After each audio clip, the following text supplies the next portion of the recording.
अन्नो द्विजते लोको लोकानो द्विजते चयः हर्षामर्ष भयोर्द्वेग। भगवान कहते हैं जो स्वयं भी उद्विग्नता को प्राप्त नहीं होता, स्वयं भी कभी उद्विग्न नहीं होता, दुखी नहीं होता और दूसरे को भी उद्विग्न नहीं करता, दूसरे को भी दुख नहीं देता, स्वयं भी कभी अपना मूड ऑफ नहीं करता और ना दूसरे को करता है, स्वयं भी प्रसन्न रहता है, दूसरों को भी प्रसन्नता प्रदान करता है। जो मेरा भक्त है वो मुझको ऐसा भक्त बड़ा प्रिय लगता है। कौन सा भक्त?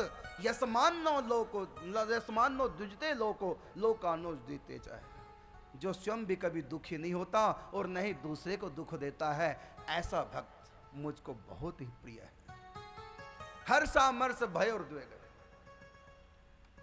दुख सुख को जो बराबर समझता है। का दुख सुख को बराबर कैसे समझें? दुख तो दुख है, सुख सुख है, एक दूसरे से विपरीत है, हम बराबर कैसे समझें दुख और सुख को? अगर कोई हमारे सिर में डंडा मारेगा तो हम उई नहीं करेंगे, हम हाय हाय नहीं करेंगे क्या? अगर कोई हमको बढ़िया माल खिलाएगा हम वाह क्या बात है, बहुत स्वाद है, क्या ये ना कहें? सुख और दुख एक जैसा कैसे हो जाएगा? लेकिन भगवान ने कहा दोनों को बराबर समझो, तो दुख सुख को कैसे बराबर समझेंगे? और ये भी कहा शीतोष्ण, सर्दी गर्मी को भी एक समान मानो। हम सर्दी गर्मी को एक समान कैसे मान सकते हैं? सर्दी में हम हीटर चलाते हैं, गर्मी में हम एसी चलाते हैं। अगर हम दोनों के एक समान मानेंगे तो सर्दी में भी फिर एसी चलाएंगे, ये तो बेवकूफ़ी हो जाएगी।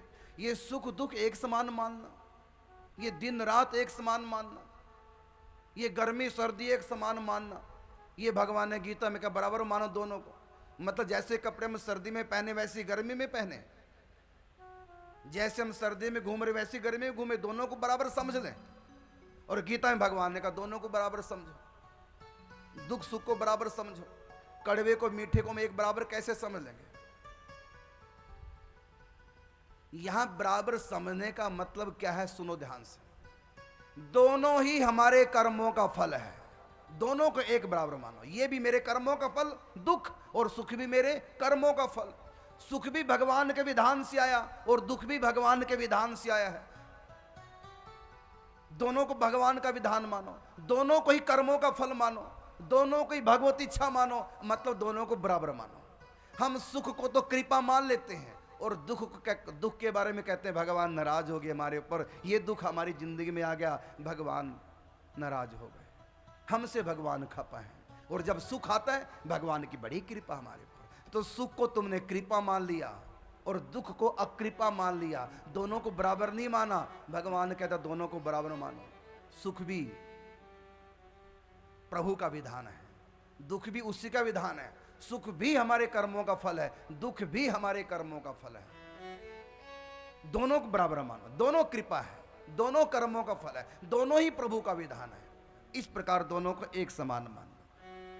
इसलिए कहा सुख भी मुझे प्यारे हैं, दुख भी मुझे प्यारे हैं, छोड़ू मैं किसे भगवान, दोनों तो तुम्हारे हैं। तो जो भगत हैं सुख दुख को एक समान मानते हैं। पति का सुख मिलता तब भी सोचती मेरे प्रभु का विधान है। अब पति की मृत्यु हो गई, अब भी यही सोच रही है ये भी मेरे प्रभु का विधान है। कर्मानुसार प्रभु का जो भी मेरे लिए विधान बना, भला उसी में यही मानती सुख दुख एक समान बना। दोनों ही मेरे प्रभु का विधान है, दोनों ही मंगलमय, प्रभु का मंगलमय विधान। मेरा मंगल करने के लिए दुख आया है, मेरा भला करने के लिए आया है।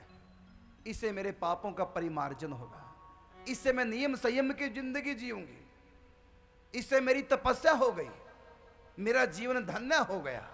दुख में भी सुख की भावना कर रही है, दुख को भी सुख के समान मान रही। क्यों? क्योंकि दोनों ही मेरे प्रभु का विधान है।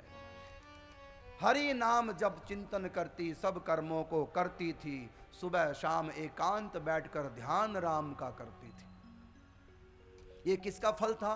सत्संग का फल था। सत्संग सेवा सुमिरन बिन वो एक घड़ी नहीं खोती थी, राम वियोगिन राम विरह में छुप छुप करके रोती थी। राम वियोगिन राम विरह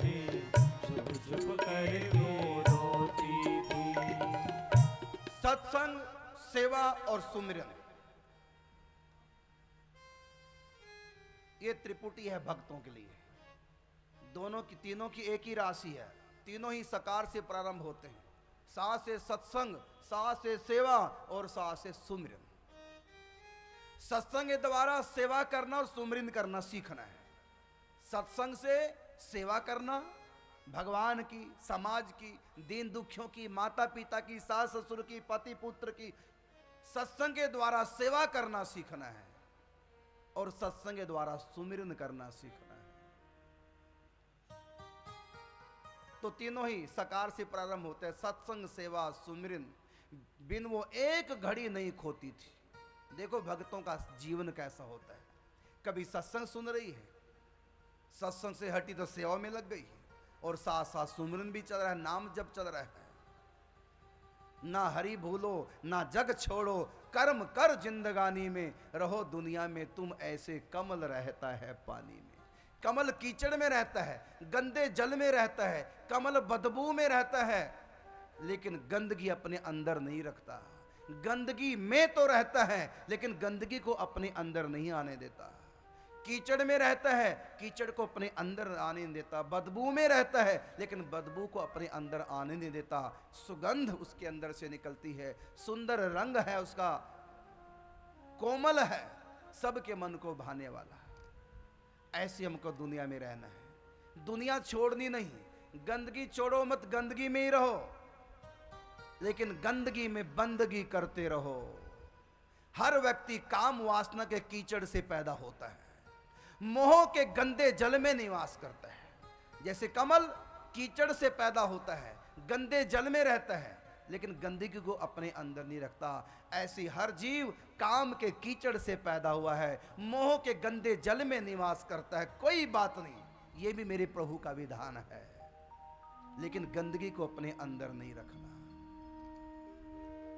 प्यार करो, मोह मत करो। मोह में और प्यार में अंतर है। मोह में स्वार्थ होता है, मोह में अपने पराये का भेद होता है, मोह में अहंकार स्वार्थ निहित होता है, लेकिन प्यार में स्वार्थ नहीं होता। सबके भीतर मेरे प्रभु हैं,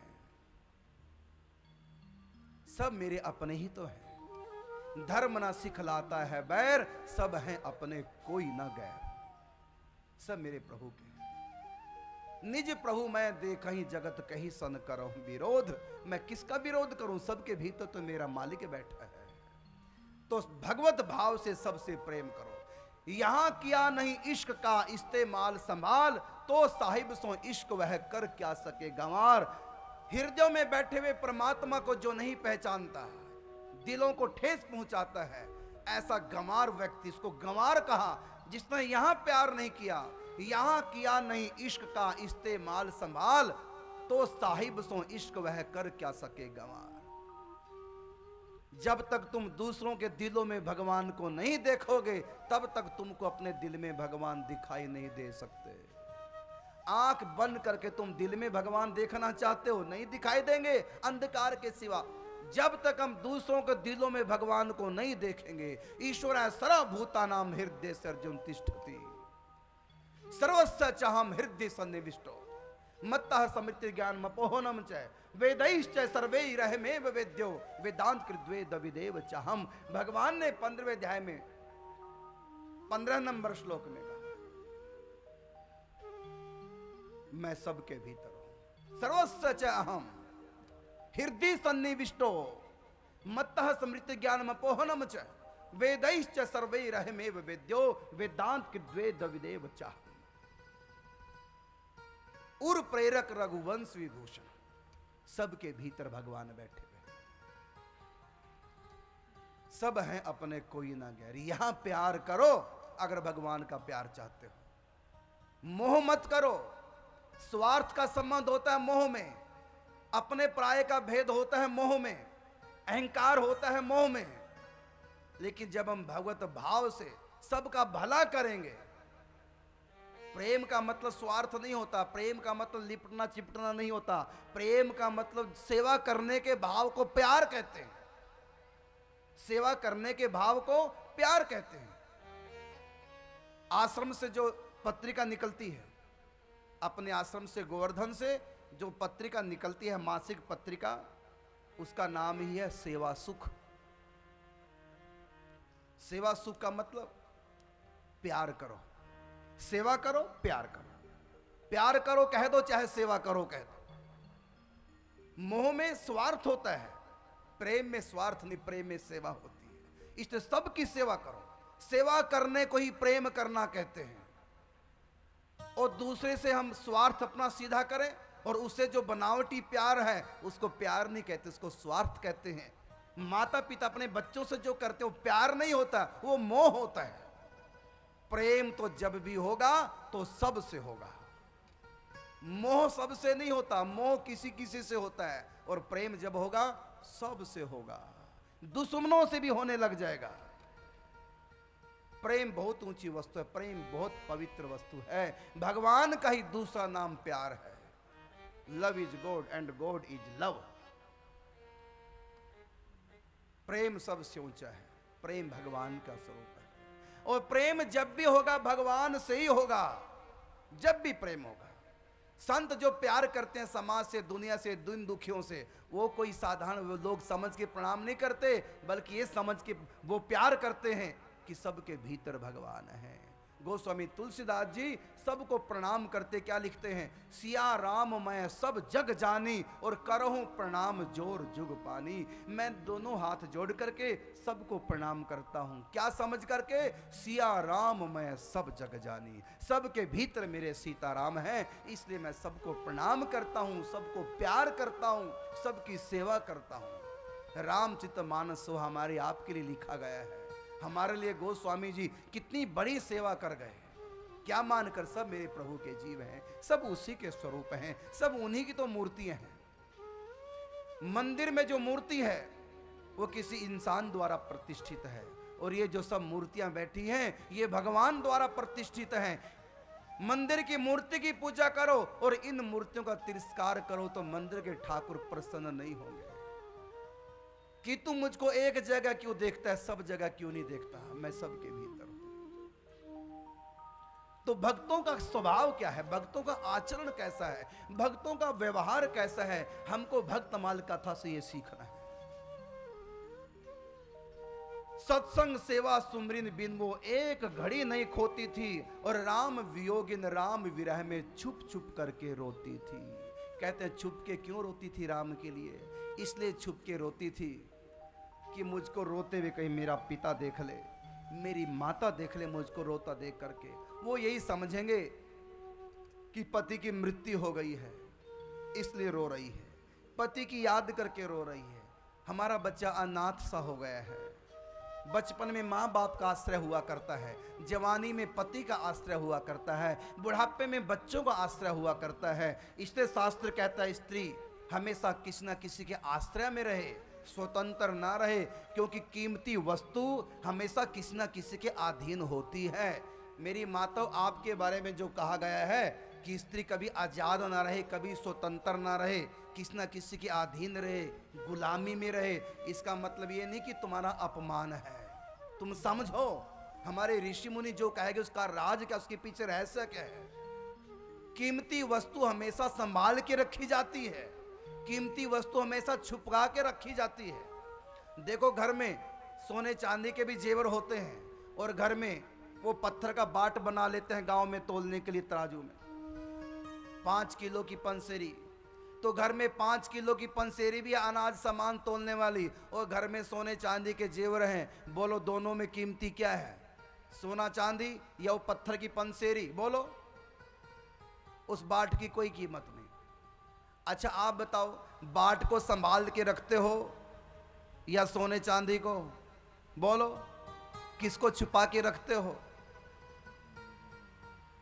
बाट कहीं भी पड़ा रहे, अगर तुमको ताला लगाकर कहीं जाना पड़ गया, पत्थर की पंसेरी को संग में नहीं ले जाओगे, लेकिन सोने चांदी को संग में ले जाओगे, लोकर में डाल दोगे। संभाल के रखो, क्यों? कीमती है। पहले जमाने में शादी में जब दुल्हन आती दहेज लेकर के, तो गांव का रिवाज था। जब मैं गांव में रहता था, 30 साल पहले की घटना बता रहा हूं, आज की मुझको नहीं पता क्या रिवाज है। 30 साल पहले का रिवाज। जब दुल्हन आती दहेज लेकर के तो अगले दिन पूरा दहेज पूरे आंगन में रख देते थे, सब कपड़े लत्ते। और गांव में न्योता दिया जाता था नाई के द्वारा, उसको बोलते दिखावा देखना, दिखावा देखाओ, बहू क्या क्या लाई। पूरा गांव आता था देखने के लिए। तो मैं जब गांव में रहता था मैंने देखा और दहेज का सामान, कपड़े लत्ते और जो जो होते थे, जो के तो पड़े सब आ रहे हैं, देख रहे हैं। लेकिन एक थाली में सोने चांदी के जेवर होते, उसको कोई लेके बैठी होती थी माता। क्यों? उसको क्यों लेके बैठी? जैसे और सामान पड़ा है इसको पड़ा रहने दो। उसको क्यों? उसको आजाद क्यों नहीं?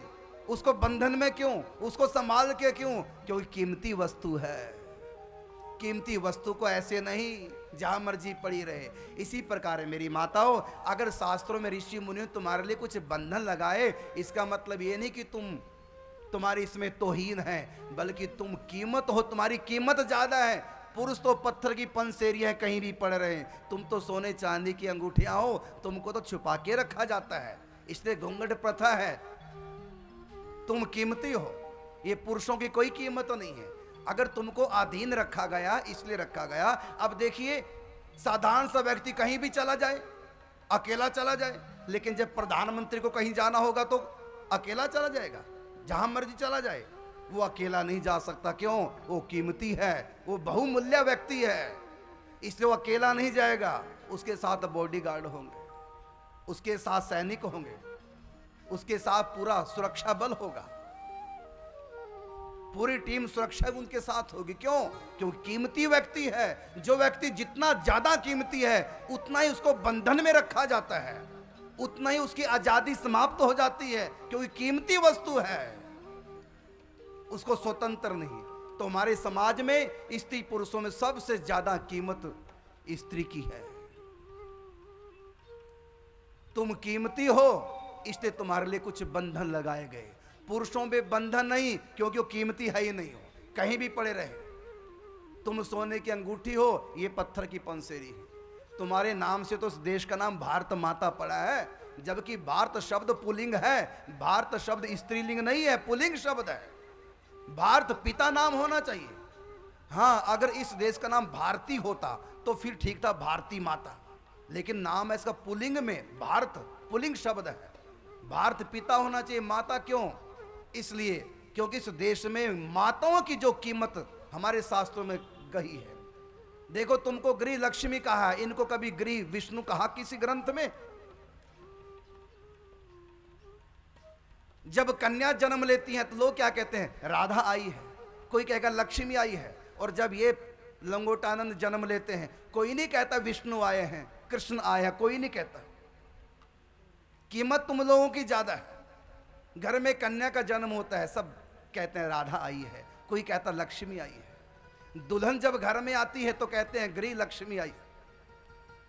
दूल्हा को कोई नहीं कहता गृह नारायण आया है, वो तो ग्रह आया है।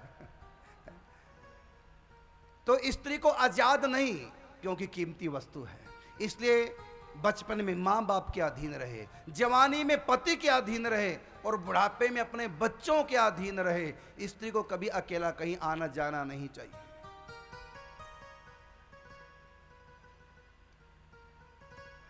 राम वियोगिन राम विरह में छुप छुप करके रोती थी, अपने घर में ही रहती थी। घर में ही संतों की व्यवस्था थी, घर में संत आते थे, कभी कोई संत, कभी कोई संत, कभी वैष्णव, कभी सन्यासी, और सत्संग होता रहता था।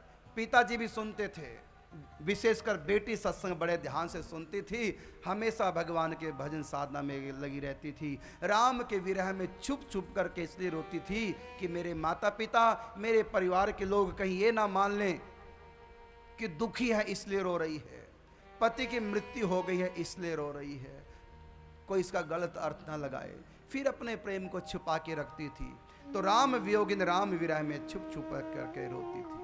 था विश्वास अड़िग सुमिरन में, भगवान के भजन में पूरा विश्वास। बिन विश्वास भगति नहीं, तेहि बिन द्रवहि न राम, राम कृपा बिन सपने हो जीव न लह विश्राम। था विश्वास अड़िग सुमिरन में, उसके बल पर जीती थी, दुनिया के सब भोग त्याग कर राम नाम रस पीती थी। हर समय प्रभु के नाम का जाप, श्री राम जय जय राम, श्री राम जय जय राम, श्री राम जय जय राम। कई अनुभूतियां उसको हो गई थी नाम जप के द्वारा। मन बिल्कुल चित्त एकदम शांत हो गया था। सारी वृत्तियां संसार से सिमट करके भगवान श्री राम के चरणों में लग चुकी थी। राम को अपना सर्वस्व मानती थी।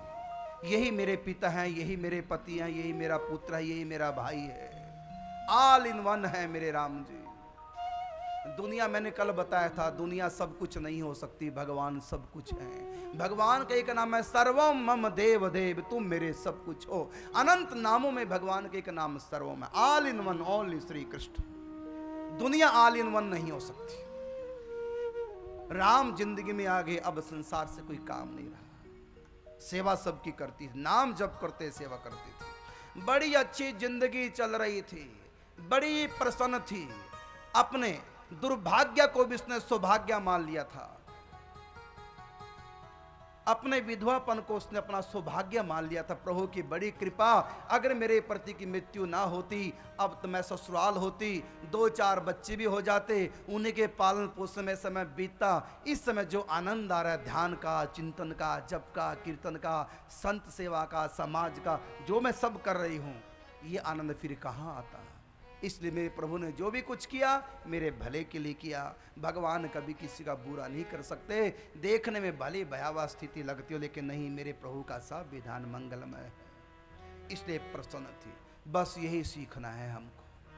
नाम जब चिंतन तुम लोग करते ही हो, बस सीखना है कि भक्तों का जीवन कैसा होता है। अब देखिए, इसके जीवन का अध्याय बदला। एक एक्सीडेंट जीवन में हो गया, एक दुर्घटना जीवन में आ गई इसके, जिसने पूरा जीवन बदल दिया। एक बार नहाकर छत पे जब, एक बार नहाकर छत पे जब पहुंची केश सुखाने को, आया भंगिन का बेटा एक झाड़ू तभी लगाने को। आया भंगिन का बेटा एक झाड़ू तभी लगाने को।